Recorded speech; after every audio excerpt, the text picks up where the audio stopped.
Manfaat menulis karya ilmiah. Jadi apa ya bedanya fungsi dengan manfaat itu? Saya jelaskan dulu ya biar tidak salah tafsir.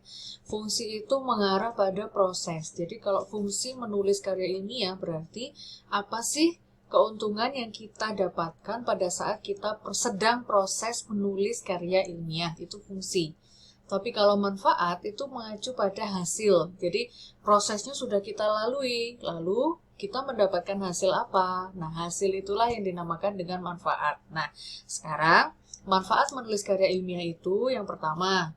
Jadi habis kita melalui proses ya, melalui beberapa fungsi menulis karya ilmiah, hasil yang akan kita dapatkan adalah satu, mendapatkan jawaban ilmiah atas permasalahan yang sedang diteliti atau dikaji. Tadinya kan kita penasaran ini, benarkah buah-buahan, tanaman itu bisa digunakan sebagai pewarna alami untuk tekstil misalnya ya. Maka untuk mendapatkan jawaban tersebut kita bisa melakukan penelitian, bisa juga tidak melakukan penelitian tapi melakukan kajian konseptual. Nah, setelah itu sudah dilalui. Nah, ternyata hasilnya memang betul. Tanaman, tumbuhan, dan juga buah-buahan itu bisa digunakan sebagai alternatif pewarna alami untuk tekstil, terutama dalam industri batik. Nah, dari situlah manfaat menulis karya ilmiah itu adalah kita mendapatkan jawaban atas masalah yang tadinya kita teliti atau kita kaji. Paham ya? Nah, nomor 2, memberikan kontribusi bagi kemajuan teori dan ilmu pengetahuan. Nah, tadi taunya sebelum adanya penelitian, sebelum adanya kajian yang kita tulis dalam karya ilmiah, taunya industri itu, tekstil itu hanya bisa diwarnai dengan bahan kimia. Tapi karena kita membuktikan bahwa ternyata tanaman dan juga buah-buahan bisa digunakan sebagai pewarna alami untuk tekstil. Nah, kita memberikan sumbangan ini kepada dunia teknologi dan juga ilmu pengetahuan. Kita memberikan bentuk teori baru bahwa ternyata tanaman dan buah-buahan bisa digunakan sebagai alternatif pewarna alami di samping yang adanya pewarna kimia gitu untuk industri tekstil batik. Lalu nomor 3, mengungkapkan pandangan atau sikap terhadap suatu fenomena itu tadi. Selama ini kalau menggunakan pewarna kimia itu ternyata katakanlah nih ya berbahaya untuk orang-orang yang berkecimpung di dunia tekstil batik. Ternyata juga berbahaya untuk masyarakat yang menggunakan tekstil batik dari bahan kimia.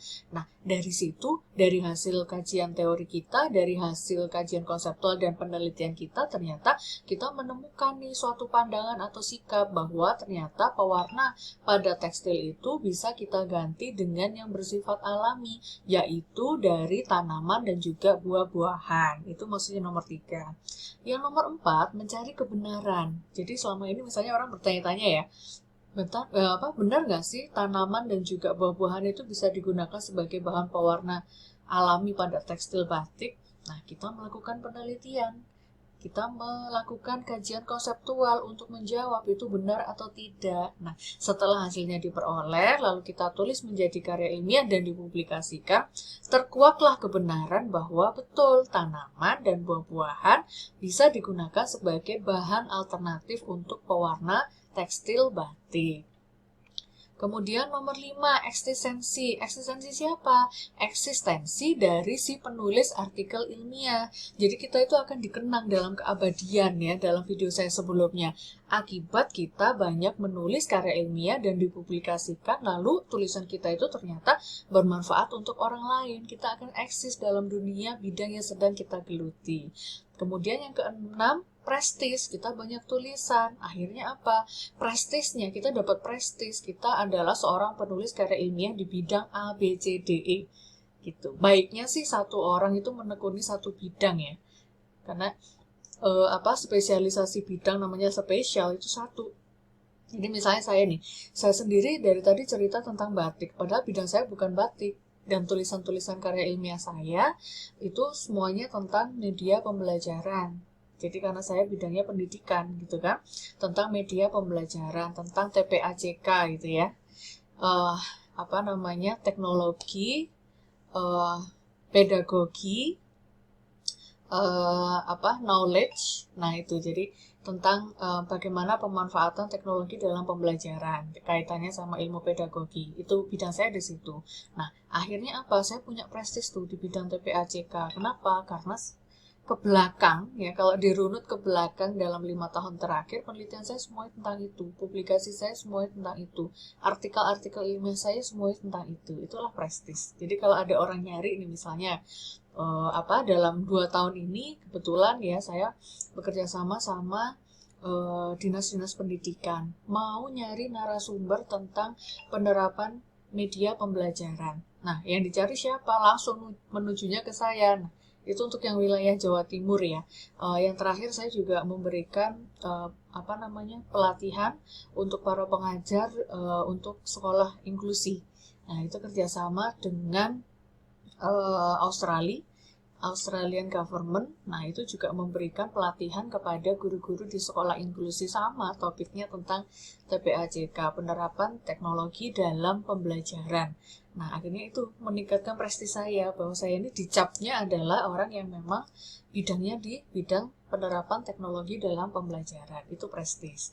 Lalu nomor 7, memajukan ilmu yang menjadi kepakaran penulis. Nah, itu dia. Kepakaran saya tadi TPACK, saya hendak memajukan ilmu di bidang TPACK dengan cara apa? Menerapkan teknologi dalam pembelajaran, terutama di bidang saya bahasa. Nah, kemudian yang ke-8, memberikan masukan terhadap penetapan kebijakan. Tadi misalnya, TPACK itu selama ini menjadi sebelum pandemi ya, itu belum banyak guru yang menyadari akan pentingnya penerapan teknologi dalam pembelajaran. Maksudnya tahu sih kalau itu penting, tapi penerapannya pada dasarnya itu udah besok-besok aja. Saya terbiasa ngajar dengan cara ceramah, dengan PowerPoint, itu udah siswa saya udah cukup gitu. Nah, baru sadar nih para guru ketika zamannya daring. Dari luring menjadi daring itu langsung pada sadar kalau ternyata teknologi ya itu sangat dibutuhkan menjadi tools utama dalam pembelajaran daring, dan itu juga terjadi pada pembelajaran untuk sekolah-sekolah inklusi. Sekolah inklusi itu tidak hanya SLB ya, tapi sekolah-sekolah negeri pun, sekolah swasta, sekolah umum yang menerima siswa dengan disabilitas itu dinamakan sekolah inklusi. Itu ternyata juga memerlukan penerapan teknologi, terutama baru sadarnya saat pembelajaran daring seperti ini. Nah, akhirnya ada kebijakan nih, saya memberikan masukan gitu kan terhadap penetapan kebijakan. Buktinya apa? Sekarang kalau kalian yang orang-orang yang bidangnya pendidikan ya, mahasiswa yang bidangnya pendidikan, di kurikulum itu ya penerapan teknologi informasi itu menjadi kewajiban dan dimasukkan ke dalam kompetensi dasar. Itu sudah ada peraturannya. Nah, itulah itu. Jadi memberikan masukan terhadap penetapan kebijakan berkat apa? Karya ilmiah yang kita tulis. Itu dia manfaat menulis karya ilmiah.